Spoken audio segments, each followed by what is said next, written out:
కోనసీమ జిల్లా మున్గంట గ్రామంలో పంచాయతీ కార్యాలయంలో కార్మికులు జీతాలు పెంచాలని ప్రభుత్వాన్ని డిమాండ్ చేశారు.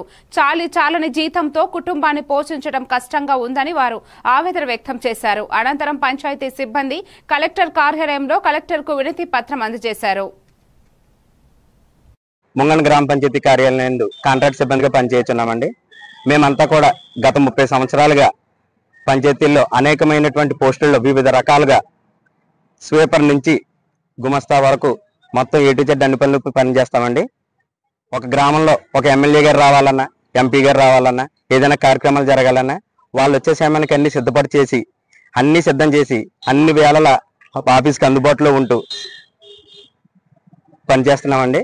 కానీ నేటికి మాకు ఏ విధమైన గుర్తింపు లేదు. మా ఉన్న వయసు అంతా ఈ పంచాయతీలకే అంకితమైపోయింది.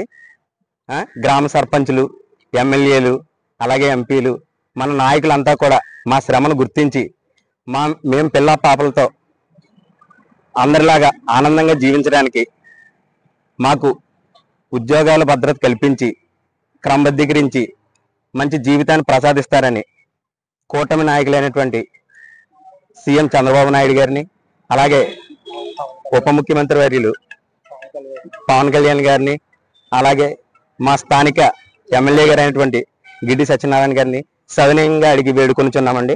మా అభ్యర్థనను స్వీకరించి మాకందరికీ మేలు చేస్తారని ఎంతో ఆశతో ఎదురు చూస్తున్నామండి. ఎన్నో ఏళ్ళుగా ఉన్నామండి. మన కూటమి ప్రభుత్వం హయాంలో మాకు న్యాయం చేస్తారని, మా పిల్ల పాపలతో మా కుటుంబాలన్నీ మీ పేరు చెప్పుకుని జీవిస్తామని సవినయంగా మీడియా మిత్రుల సమక్షంలో కోరుతున్నామండి. మేము అంబాజీపేట మండలం మాసాల పంచాయతీ గ్రామ పంచాయతీ చేస్తున్నామండి. మా మండలంలో 16 పంచాయతీలు చేస్తున్న కార్మికులందరూ మేము వచ్చామండి. మా కోరికలు ఏంటంటే 30 సంవత్సరాలు పడి చేస్తున్నా ఇప్పుడు వరకు గుర్తింపు లేదు, సేవా కార్యక్రమాలు తప్ప మాకు కనీసం వేతనం లేదు. పర్మిట్లు సర్వీస్ అయిపోయింది కానీ రెగ్యులేషన్ లేదు. మాకు కనీసం రెగ్యులేషన్ చేసి కనీసం ఒప్పించి మాకు న్యాయం చేస్తారని కుటుంబం గురించి ఇక్కడ వచ్చామండి. కలెక్టర్ గారికి మేము వచ్చామండి. మేము మాసాల పంచాయతీలో శానిటరీ సూపర్ పనిచేస్తాను. పీతాన్ రాంబాబు నా పేరు. నేను మండల అధ్యక్షుడండి. యూనియన్కి మా కార్మికులు, మా తోటి సోదరులు అందరూ వచ్చారండి. ఇక్కడ సీఎం గారికి, పవన్ కళ్యాణ్ గారికి, మా ఎమ్మెల్యే గారికి ఈ ఎండపత్రం ద్వారా మేము కూడా పవన్ కళ్యాణ్